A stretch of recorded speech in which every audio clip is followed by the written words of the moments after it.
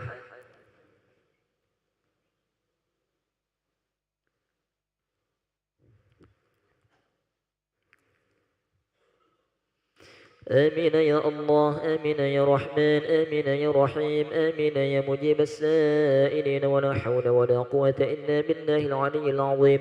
اللهم عافنا من كل بلاء الدنيا وعذاب الآخرة وشر الدنيا وشر الآخرة، وغفر الله لنا ولهم برحمتك يا أرحم الراحمين.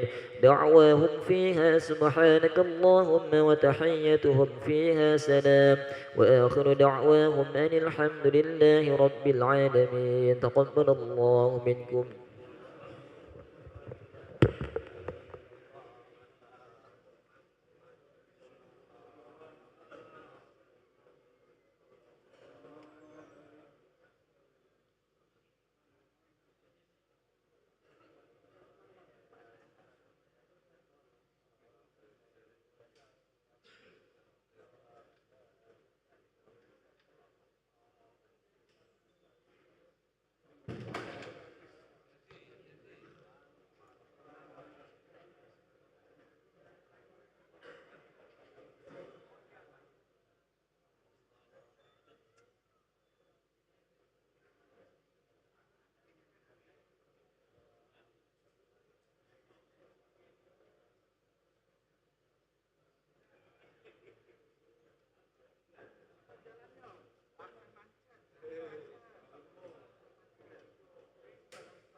Bismillahirrahmanirrahim.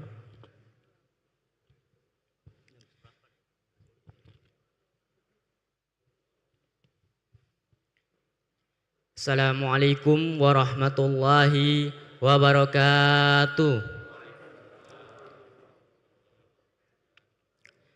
Hadirin para jamaah, pemirsa YMA TV Palembang Official, serta TVRI Sumatera Selatan dimanapun Anda berada. Alhamdulillah, segala puji bagi Allah Subhanahu wa Ta'ala yang telah memberikan nikmat iman dan sehat kepada kita.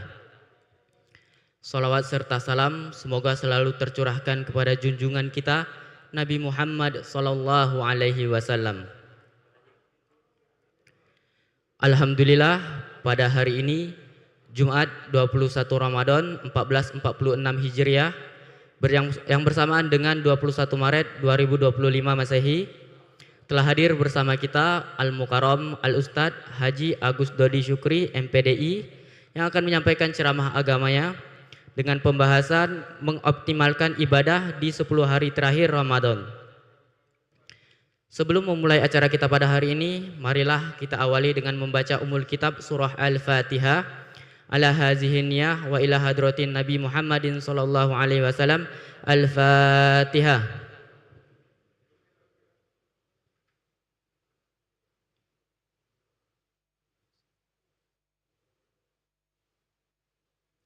Kami menghimbau kepada para jamaah, bagi yang belum niat iktikaf, silakan meniatkan iktikaf terlebih dahulu. Serta untuk keamanan dan kenyamanan beribadah, barang berharga bawaan silakan dijaga sendiri atau dititipkan pada tempat yang telah kami sediakan.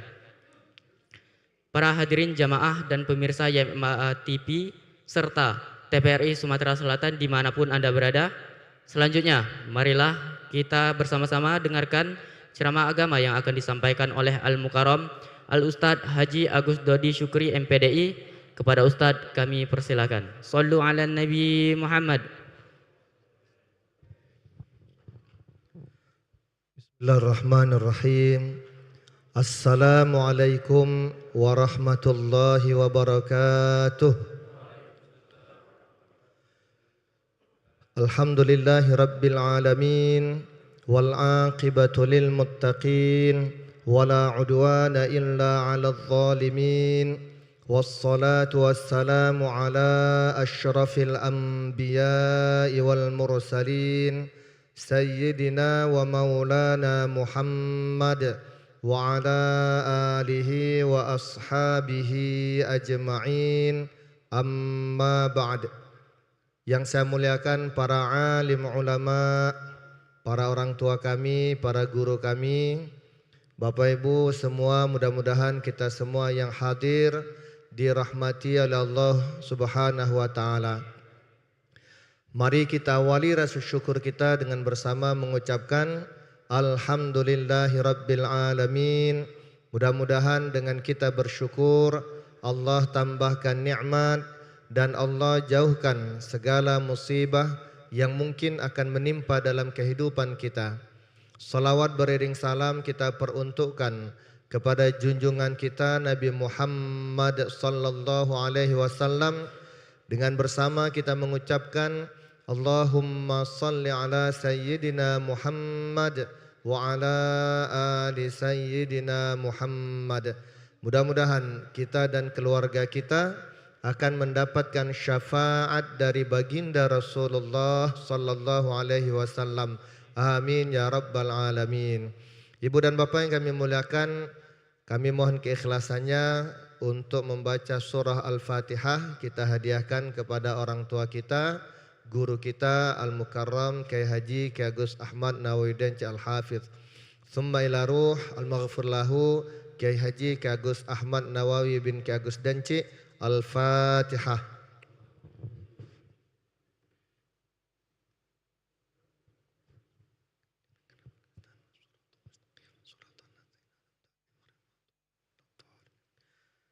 Baik ibu dan bapak yang kami muliakan, tema kita pada pagi hari ini adalah mengoptimalkan ibadah pada 10 hari yang terakhir.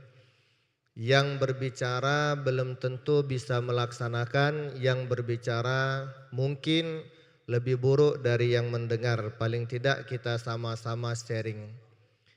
Ibu bapak yang kami muliakan, tidak terasa sudah di sepertiga terakhir kita berada di bulan suci Ramadan 1446 Hijriah.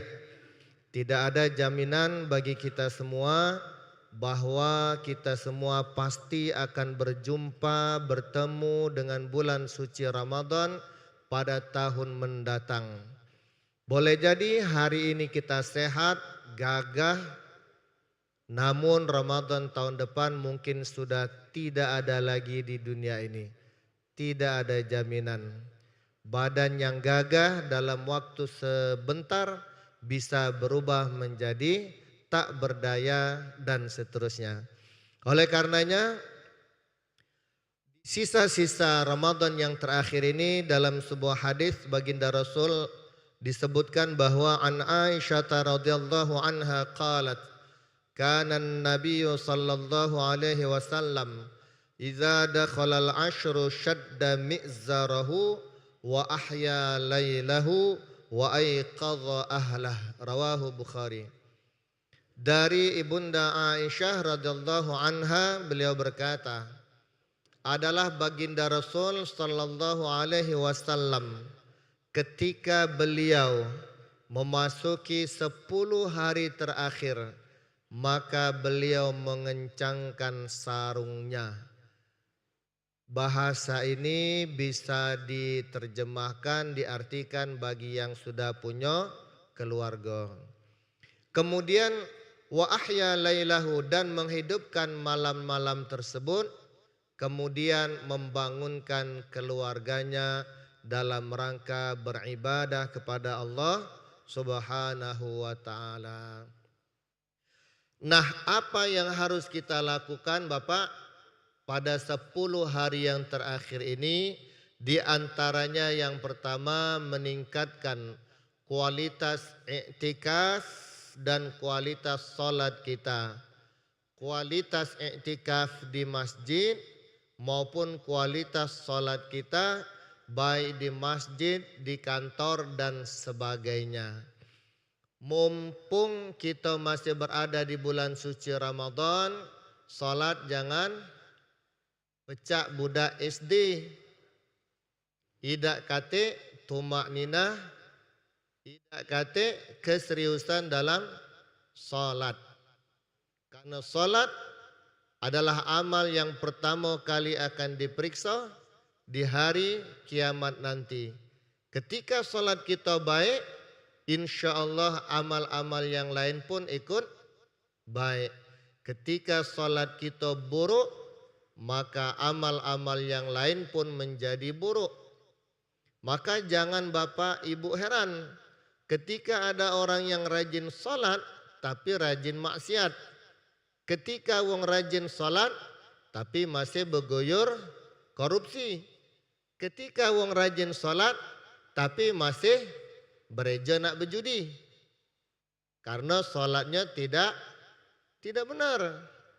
Tidak benar di sini bisa jadi diakibatkan karena dia tidak tahu tentang materi salat, pelajaran salat, atau bisa jadi salatnya tidak ada kekhusyukan, tidak ada tumak ninah.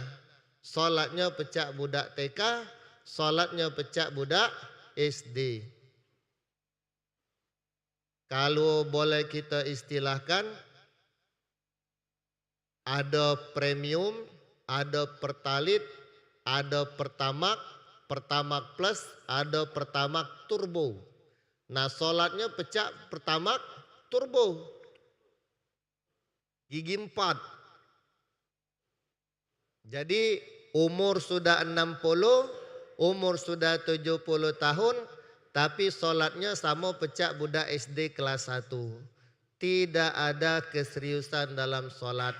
Sayang. Sayang sekali. Ketika Bapak Ibu berada di masjid, maka niatkanlah i'tikaf agar mendapatkan nilai ibadah di sisi Allah Subhanahu wa taala. Al-Imam An-Nawawi menyebutkan bahwa ketika Bapak Ibu berada di masjid, berniatlah i'tikaf dengan niat nawaitul i'tikafa fi hadzal masjid lillahi ta'ala. Saya berniat untuk i'tikaf di masjid ini karena Allah Subhanahu wa taala. Dan yang sering terjadi di lapangan bahwa bukannya ibadah di masjid, selesai buka bersama, duduk-duduk dalam masjid, makan minum sambil kelakar, bergesah, ngobrol, sampailah masuk waktu Isya. Padahal sisa waktu selesai makan ke waktu Isya bersisa puluhan menit lamanya. Masih sempat untuk baca Quran setengah juz. Sayang kan Bapak? Sayang sekali. Belum lagi habis salat tarawih yang mestinya digunakan untuk tadarus, malah untuk ngobrol, nyeritai kawan, nyeritai pengurus masjid, dak benerlah ini, dak benerlah itu, dan seterusnya. Bukan ibadah yang didapat, justru mungkin bernilai yang tidak baik. Kemudian yang berikutnya Bapak Ibu, yang kedua, berburu malam Lailatul Qadar. Malam Lailatul Qadar itu tidak ada di bulan lain selain bulan Ramadan. Memang beberapa hadis menyebutkan malam Lailatul Qadar itu berada di 10 hari terakhir di malam-malam ganjil.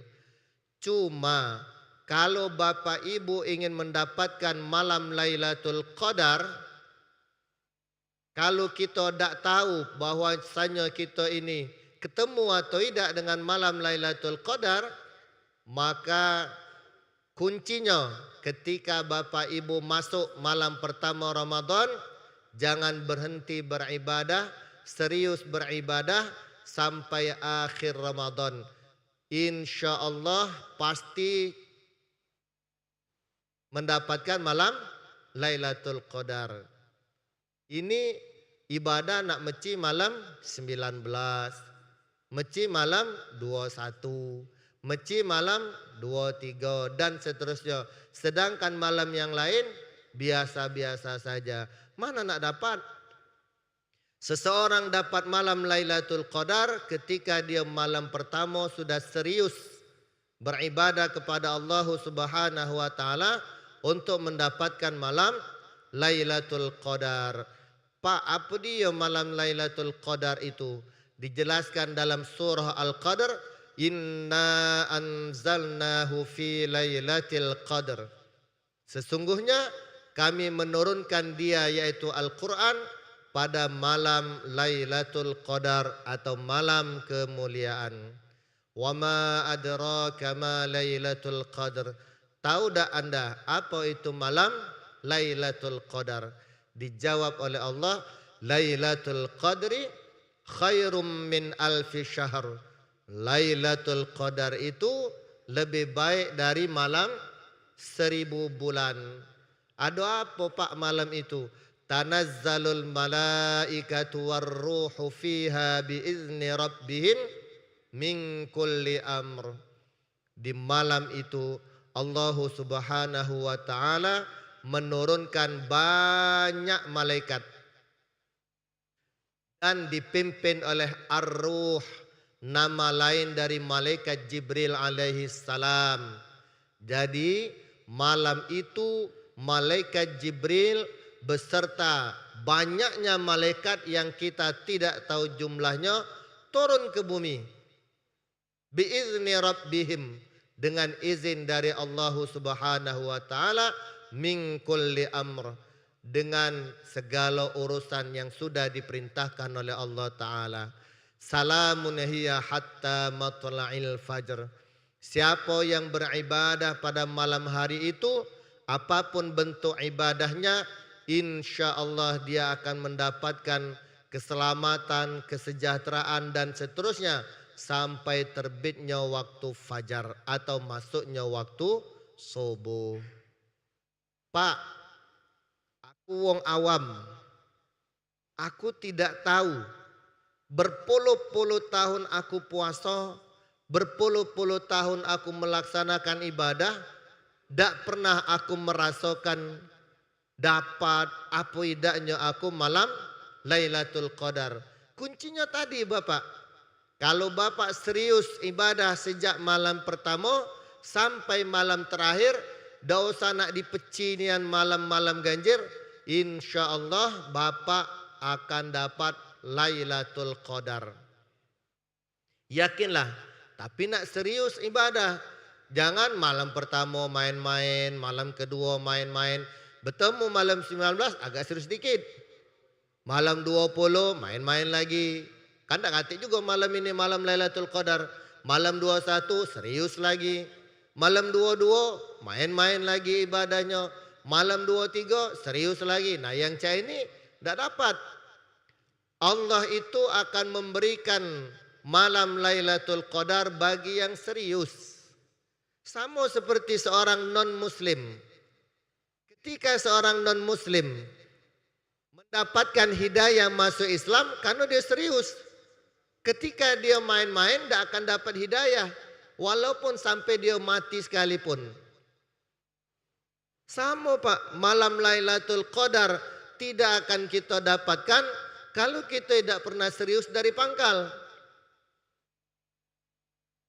Kemudian yang berikutnya, memperbanyak sedekah dan kebaikan. Harta yang kita miliki Bapak, itu bukan punya kita. Itu titipan dari Allah Subhanahu wa taala. Mana harta punya kita? Ketika kita masukkan duit ke masjid, kita bangun masjid, kita tolong wong yang tidak mampu, kita tolong tetangga yang susah, itu baru duit kita. Ketika Bapak makan di restoran kenyang beda, itu cuma numpang make duit, bukan duit kita. Makanya banyak orang yang salah mengatakan duit aku nian, begawe aku begawe dewek, peras keringat banting tulang, habis keringat diperas patah tulang dibanting, sehingga duit aku nian. Kalau aku nak pelit terserah aku. Wala yahsabanna alladzina yabkhaluna bima atahumullahu min fadlihi huwa khairul lahum. Banyak orang yang menyangka wong yang pelit-pelit tadi karena dia merasa dirinya kaya, punya banyak harta, banyak duit, karena dia mendapatkan duit itu dari hasil jerih payah dia. Bal huwa syarrul lahum. Dijawab oleh Allah, salah. Coba Bapak perhatikan. Di Palembang ini, kalau kita buka restoran, istilah budak muda hari ini, sebulan rami. Bulan berikutnya sepi. Bulan berikutnya tutup. Rami di pangkal. Tempatnya tidak salah-salah AC. Kelap-kelip lampu. Banyak wong-wong yang nongkrong. Tapi tidak bertahan lama. Ada Bapak? Tapi ada tak wong yang buka warung tenda. Tendanya dari terpal. Mejanya buruk. Kursinya buruk. Piring plastiknya buruk. Tempat cucian piringnya tak lemak ngomongnya. Tapi bertahan tak dia puluhan tahun. Kadang sampai generasi berikutnya. Ke anaknya. Nah itu kalau Allah sudah ngenjuk izin dia mendapatkan rezeki. Banyaklah modal kita buka restoran, kalau Allah tidak mengizinkan hancur. Dikitlah modal kita cuma gerobak, sama terpal buruk serba buruk, tapi kalau Allah mengizinkan bertahan puluhan lama. Maka wong yang pelit tadi, sayutawwaquna ma bakhilu bihi yaumal qiyamah. Harta yang dipelitkannya itu di akhirat kaget akan dililitkan di leher wong yang pelit medit getah basah itu. Bahkan dalam sebuah hadis, harta itu akan menjelma sebagai ular yang akan melilit leher orang itu. Berarti wong itu ada di neraka apa di surga? Di neraka. Bapak, saya lihat wajah-wajahnya wong kayo galo ini. Senyumnya lebar, wajahnya cerah, luar biasa. Datang ke sini naik Alphard. Adik set minimalnya Pajero Sport, Saro masuk Masjid Agung ini. Wong kayo galo memang. Luar biasa ya. Kemudian yang berikutnya, memperbanyak istighfar dan muhasabah. Kita pasti punya dosa. Tak katik manusia yang tak punya dosa. Ada yang tak punya dosa di sini. Kalau ada tak punya dosa, silakan angkat kaki. Dosa kalau kita Pak termasuk yang ngomong mungkin lebih banyak dosanya dari yang dengar. Tak katik manusia yang tak punya. Al-insan mahallul khata'i wan nisyan.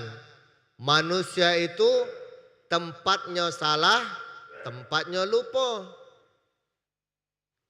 Tak ada. Walaupun dia kiai besar sekalipun, pasti ada salah. Pasti ada dosa.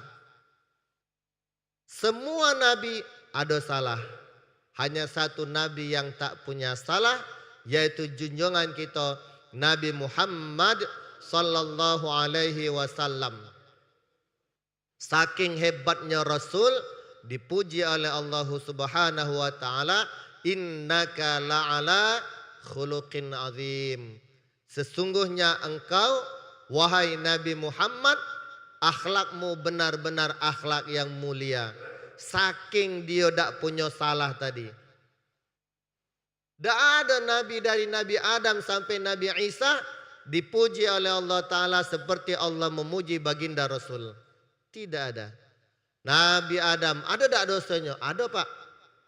Makan buah khuldi meskipun beliau diampuni.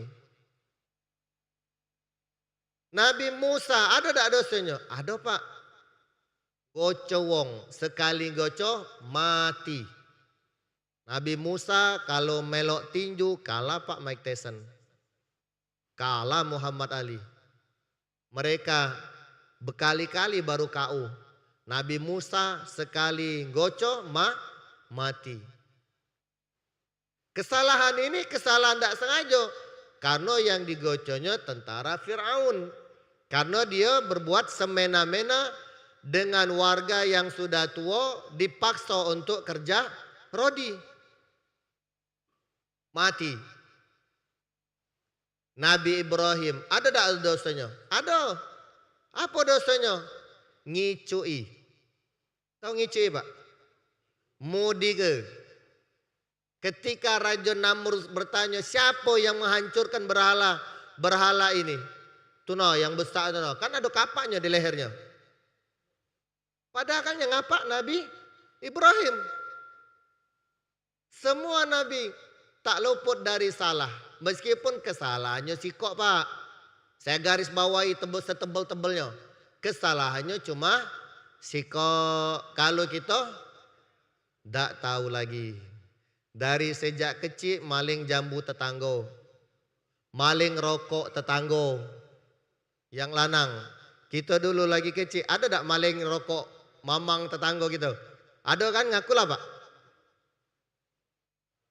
Banyak dosa kita dari kecil sampai hari ini. Karena kita dulu besar di kampung. Wong sekarang banyak besar di komplek. Yang besar di kampung pasti teringat maling tetangga, punya tetangga. Ada yang maling duit, ada yang maling buah-buahan, ada yang maling rokok dan seterusnya. Sampailah hari ini dosa kita tak tahu lagi, tak teringat. Nah, maka di bulan Ramadan ini perbanyak istighfar. Baca yang panjang, baca yang panjang. Astaghfirullahaladzim. Alladzi la ilaha illa huwal hayyul qayyum wa atubu ilaih. Pak panjang nian, pendek sedikit. Astaghfirullahaladzim. Pak masih panjang. Astaghfirullah. Dah, jadilah. Jangan dipendek lagi. As. Banyak-banyak istighfar. Nabi saja yang dijamin masuk surga lagi istighfar. Kita tak katik jaminan masuk surga, tak galak istighfar. Berarti kita lebih hebat dari Nabi. Hebat ternyata orang Palembang ini. Muhasabah ya, introspeksi diri. Jangan sampai kita merasa diri hebat. Tak ada yang hebat di dunia ini Bapak. Kata wong tua kita, di pucuk langit masih ada langit. Kita merasa kaya, merasa sugih, masih ada yang lebih sugih dari kita.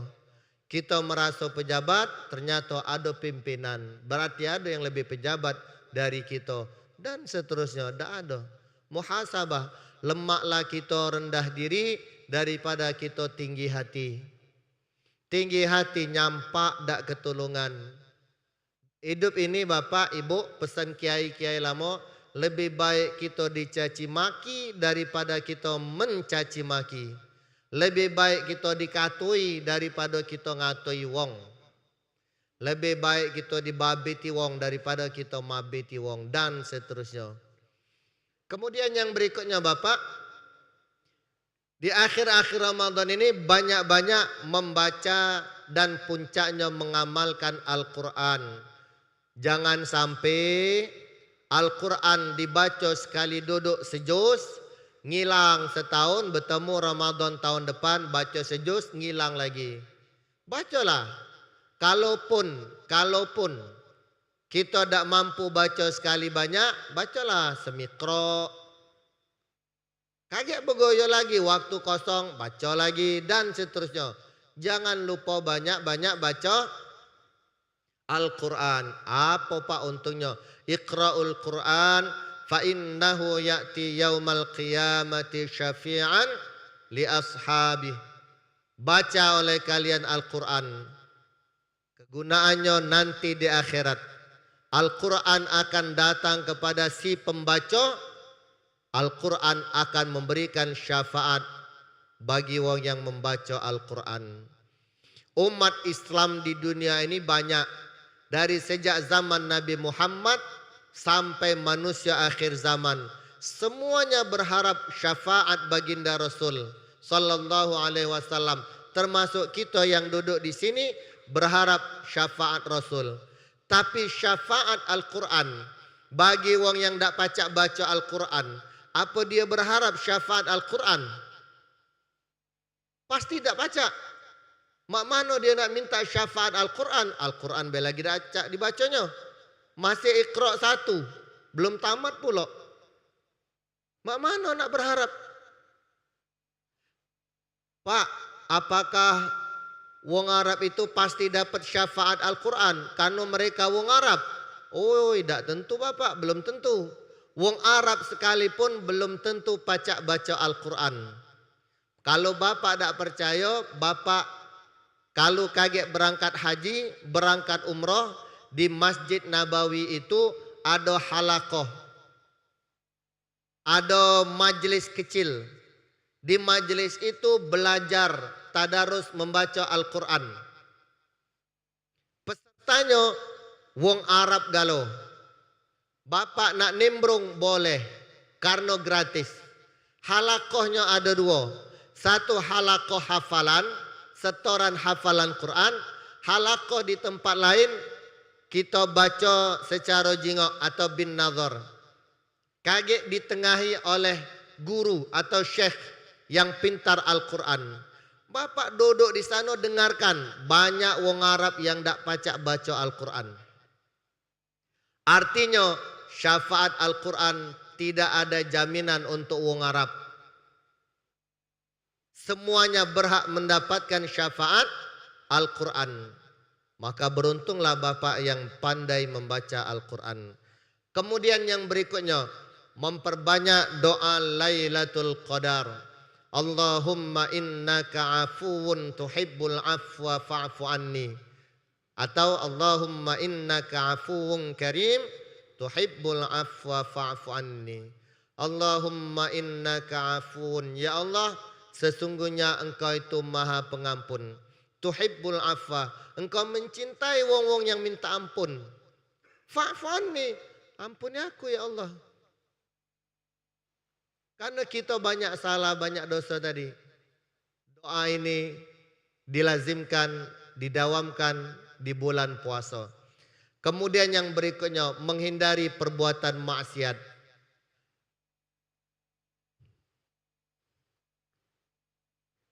Bapak Ibu, pesan wong tua lama, kalau kita tak pacak banyak beribadah di bulan Ramadan, paling tidak jangan berbuat maksiat di bulan suci Ramadan. Itulah kuncinya.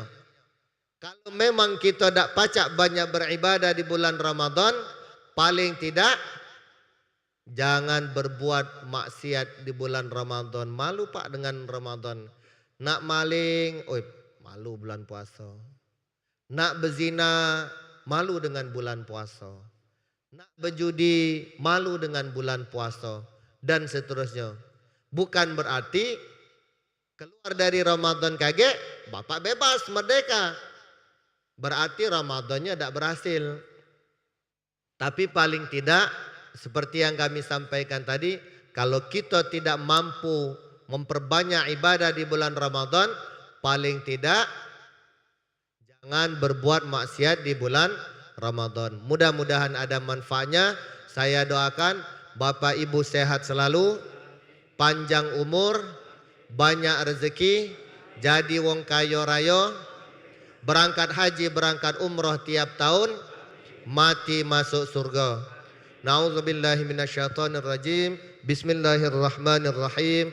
Alhamdulillahi rabbil alamin. Allahumma salli wa sallim ala sayyidina Muhammad wa ala ali sayyidina Muhammad. Allahumma khtim lana bihusnil khatimah wa la takhtim alaina bisu'il khatimah. Da'wahum fiha subhanakallahumma wa tahiyyatuhum fiha salam. Wa akhiru da'wana anil hamdulillahi rabbil alamin. Wassalamualaikum warahmatullahi wabarakatuh. Alhamdulillah, syukran jazakumullah khairan kepada Al-Mukarram Al-Ustaz Haji Agus Dodi Syukri MPDI yang telah menyampaikan ceramah agamanya. Semoga ilmu yang beliau berikan bermanfaat dan bisa kita amalkan dalam kehidupan sehari-hari. Amin amin ya rabbal alamin. Kami informasikan kepada para jemaah bahwasanya ba'da zuhur nanti akan ada ceramah yang insyaallah akan disampaikan oleh Al-Mukarram Al-Ustaz Haji Muhammad Iqbal Harun LC. Saya Aldi Firdana dari Ikatan Remaja Masjid Agung Palembang atas nama kru YMATP Palembang Official dan TPRI Sumatera Selatan. Mohon maaf apabila ada kata yang kurang berkenan. Kepada Allah saya mohon ampun.